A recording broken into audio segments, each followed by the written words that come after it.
Hi, I'm Catherine. Welcome to Strange and Stranger, a podcast of a strange girl talking about strange things.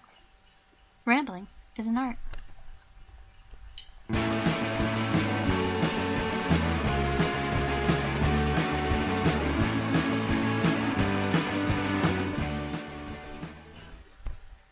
Alright, take two, because I tried this earlier.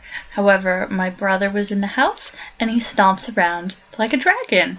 And that's all you could hear on the entire thing, was stomp, stomp, stomp.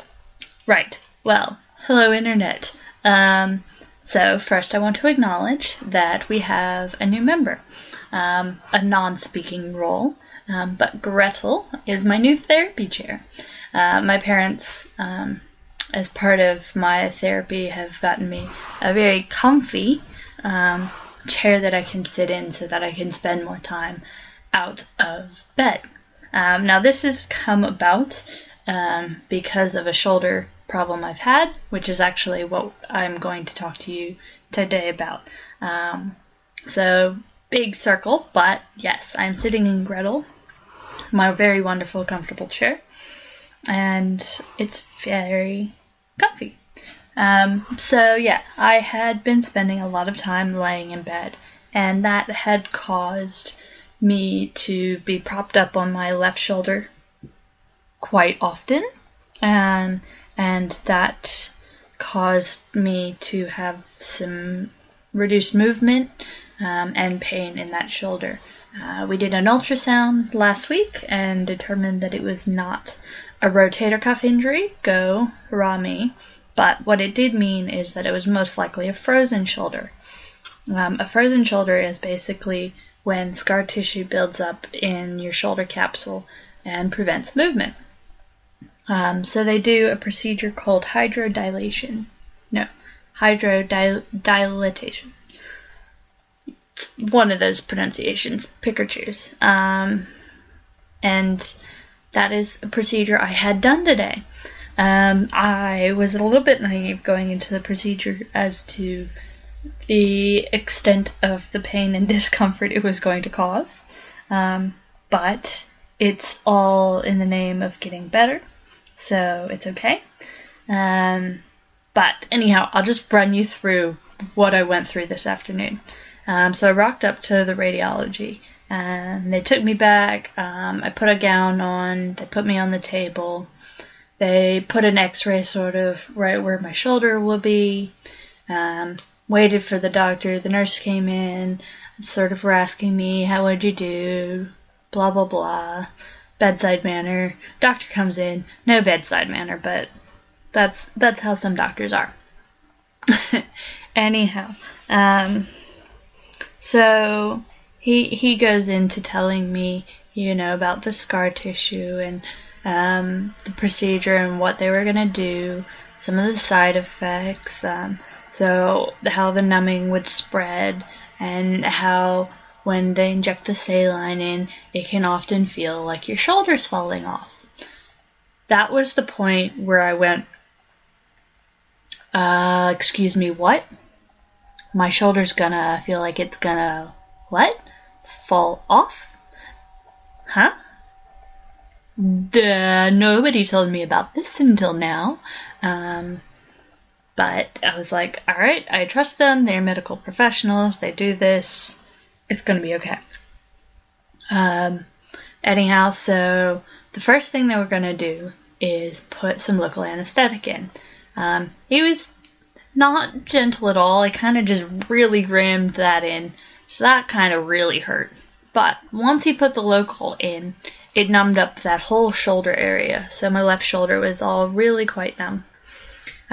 So then he was using this longer needle that wasn't really attached to anything, and he was sort of jamming it around. That was a really interesting sensation, because it didn't hurt, but I could see/feel him moving the needle around, and the guy snapping the x-ray to try and see if he was putting it in the right spot, and it took him a lot longer than I expected him to. And I was starting to get worried that he was just jabbing me for the fun of it. Anyhow, he decided he found the right spot, so he attached a connector tube, but it didn't get put on properly, so then liquid started squirting out, and then that was a little bit worrying. So the liquid he would have been putting in there was contrast fluid so that he could see better, as well as cortisone, which will act as an anti-inflammatory in my shoulder for the next week to fortnight, and allow me some pain relief while I do my exercises, which I'll tell you about a bit later. So anyhow, took him a couple of tries, but eventually he got that in there and was satisfied with that. Putting that liquid in was quite a bit of pressure. I was like, oh wow, yeah, okay, so I'm understanding that. Yeah, there's a bit of pressure putting that liquid in between those joints. And then he put the saline in, and he wasn't really gentle about it. It was not like a slow push. It was kind of like a shove, and it was like a whoosh, and it was like a whoa. I didn't get that feeling. He said that the pain might be moderate to severe, and then again that shoulder falling off feeling. I didn't get that feeling while he was putting the saline in. Didn't really have much feeling except for like a fullness of my shoulder, like it was super full. Anyhow, so he said, "Oh, great, ha, ta-da, have a good one, bye." And then I sat up, and as I sat up, the most unsettling thing happened. So I went from laying, and I sort of rolled, and I sat up, and my shoulder gushed. So it didn't gush out, obviously, but like the saline shifted, and so did my shoulder, and it was like a I can't adequately represent the sound that happened, but gush is really the only word that I can describe it with. And when a part of your body, like your shoulder, that's not supposed to gushes, I'm not easily, my gag reflex isn't easily traumatized, and I don't generally throw up, but I instantly wanted to throw up when that sound was made in my shoulder. And so like I guess my shoulder was like falling back into place or something. That was the first horrifying moment that I had. I was just, the nurse was like, "Oh, that's perfectly normal," and I was like, "It is it really? I don't feel like your shoulder gushing should be a normal thing, like, ever." Yeah, but that's just me. So yeah, then she told me that I can't do any, like, major exercise for, like, the next like a day. 24 hours, sorry, it took me a moment to think about that. And then for, like, the next fortnight, I have to do these exercises. So, like, I bend forward and roll my shoulder in, like, a clockwise and counterclockwise motion.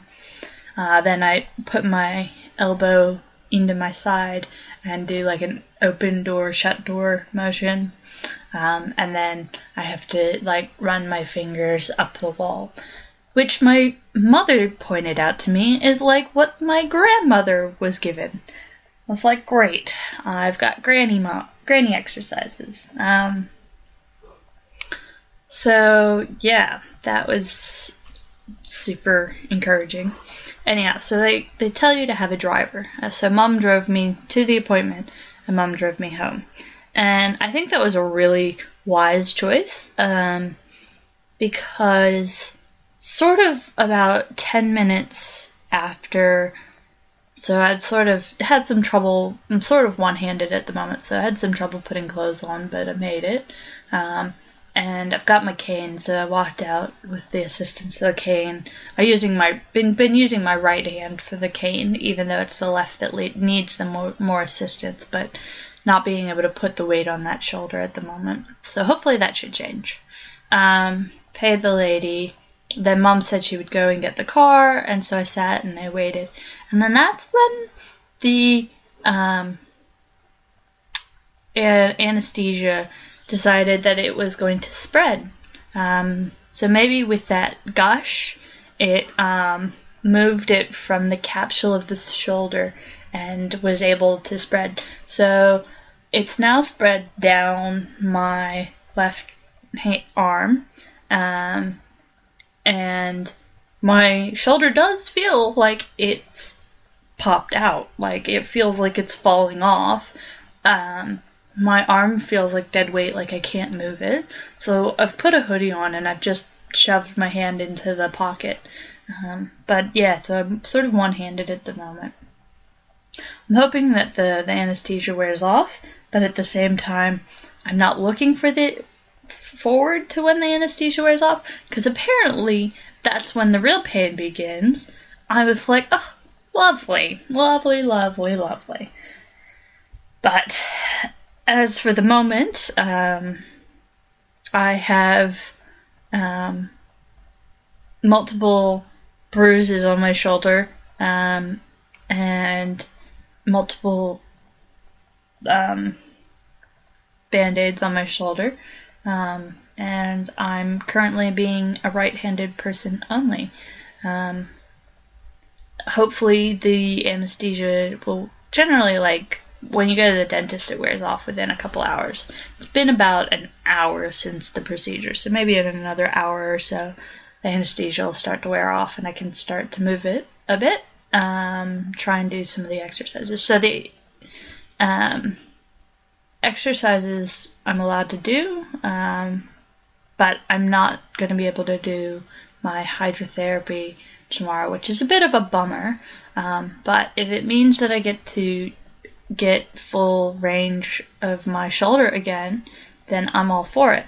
And we've bought Gretel here so that I'm going to spend less time laying down when I'm using my computer, more time sitting up, so that I'm not putting pressure on my shoulders, so that that doesn't happen again, hopefully.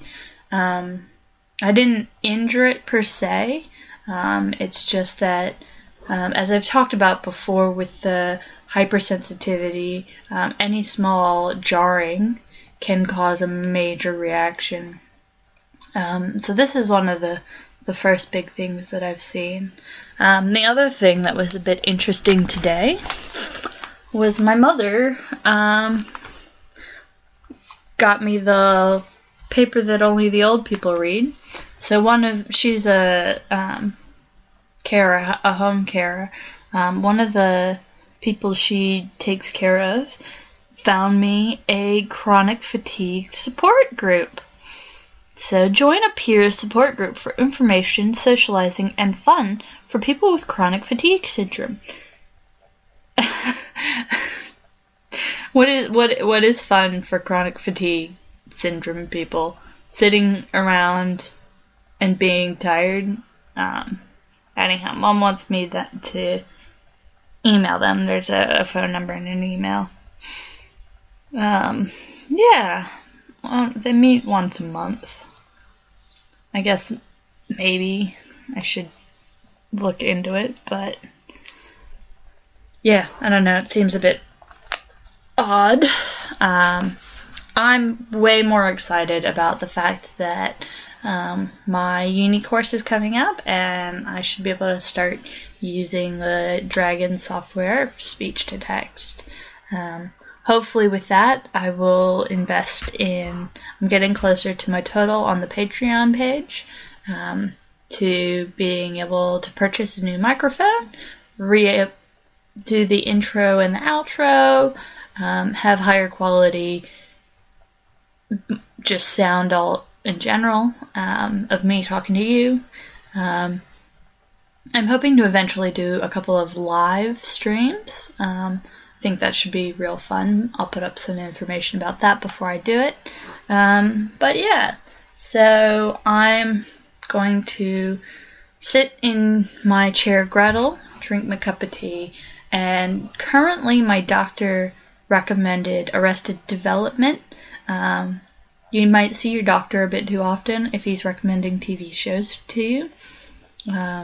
Mainly because there's a couple of episode arcs which deal with a woman pretending to be blind, and because I had my sunnies on and I was using my cane, my doctor said that it would be kind of funny if I looked like I were blind.